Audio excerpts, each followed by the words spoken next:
Hi guys, movie చూసుకొని ఇంటికైతే వచ్చేసాము. కన్నప్ప మూవీ గురించి ఇప్పుడు ప్రశాంతంగా నిదానంగా మాట్లాడుకుందాం. ఫస్ట్ కన్నప్ప మూవీ స్టార్ట్ అవడమే మన శివపార్వతులైనటువంటి అక్షయ్ కుమార్ గారు ఇంకా కాజల్ అగర్వాల్ గారితో అయితే మూవీ స్టార్ట్ చేస్తారు. అంటే ఓపెన్ అవ్వడమే వాళ్ళతో ఓపెన్ అవుతుంది. ఇంకా కాళహస్త్రి సాంగ్ అయితే ఫస్ట్ మూవీలో అయితే ప్లే అవుతుంది. మూవీ చాలా బాగుంది. నేనైతే మంచి అన్న అయితే అక్కడక్కడన్నా ఓవర్ యాక్షన్ ఉంటుందేమో, లేదంటే ఇంకా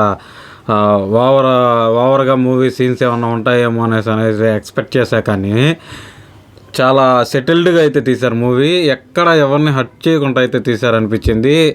ఇంకా మోహన్ లాల్ గారు కానీ, ఇంకా మోహన్ బాబు గారు కానీ, ఇంకా ప్రభాస్ అన్న కానీ, ఇంకా వీళ్ళ క్యారెక్టరైజేషన్ ఎక్కడ తగ్గకుండా అందరికీ ఒక లెవెల్లో హైప్ అయితే ఉంది మూవీలో.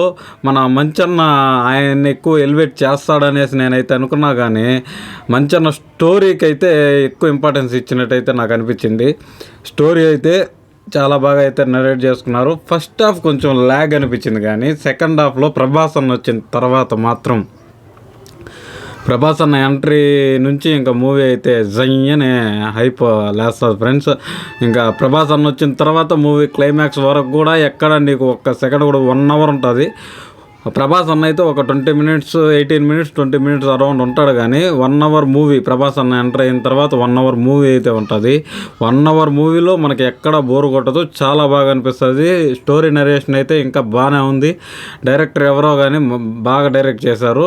ఈ మూవీ అయితే చాలా బాగుంది. ప్రభాస్ అన్న క్యారెక్టరైజేషన్ మాత్రం ఎక్సలెంట్. ప్రభాస్ అన్న క్యారెక్టర్ తర్వాతే మూవీ ఒక టర్న్ తీసుకుంటుంది. ప్రభాస్ అన్న వచ్చిన తర్వాత మూవీ హైప్ అయితే చాలా ఎక్కువ ఉంది. మూవీ కూడా అక్కడి నుంచే టర్నింగ్ పాయింట్ తీసుకొని కన్నప్ప ఈ తిన్నడు అనే క్యారెక్టరు కన్నప్పగా ఎలా మారాడు అనేది ప్రభాస్ అన్న క్యారెక్టరైజేషన్ తర్వాతే వస్తుంది. ఫ్రెండ్స్, ఈ మూవీ మీలో ఎంతమంది చూశారు? చూసిన వాళ్ళు మీకు నచ్చిందా లేదా కింద కామెంట్ సెక్షన్లో చెప్పండి.